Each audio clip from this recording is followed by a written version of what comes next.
Et c'est dans ce contexte de guerre que la RDC a chargé un milliardaire américain de sécuriser ses mines. Oumy Diallo, bonsoir. Bonsoir.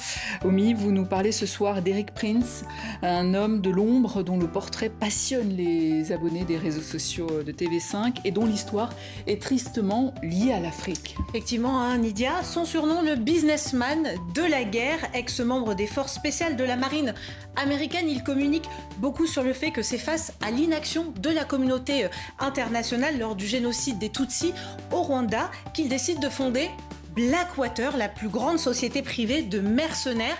Regardez, hein, entre 2001 et 2009, la société réalise un chiffre d'affaires d'1,6 milliard de dollars en contrats fédéraux en Afghanistan ou encore en Irak. Ça, c'est sans compter les missions pour la CIA, donc top secrète, hein, tout est dans le nom en fait.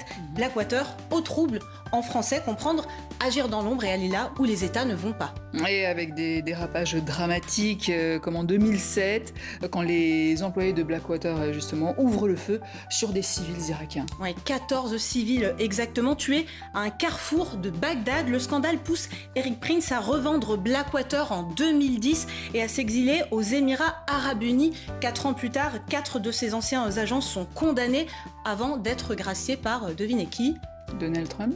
Donald Trump, en effet. En 2020, depuis, Eric Prince, un ultra-conservateur, est resté très proche du président américain qu'il consacrait pour les opérations militaires extérieures. Et selon le New York Times, après Blackwater, Eric Prince rebâtit un vaste réseau de sociétés écrans, dont FSG, créé en 2014 avec des fonds chinois. Effectivement, FSG propose un appui militaire, des services logistiques et de sécurité, là aussi plus ou moins opaque. Parmi ces terrains d'intervention, on peut citer l'Équateur, Haïti, le Mozambique ou encore la Libye, des terrains difficiles, voire chaotiques. Et est-ce pour cette expérience que le gouvernement congolais lui a confié la sécurité des mines ?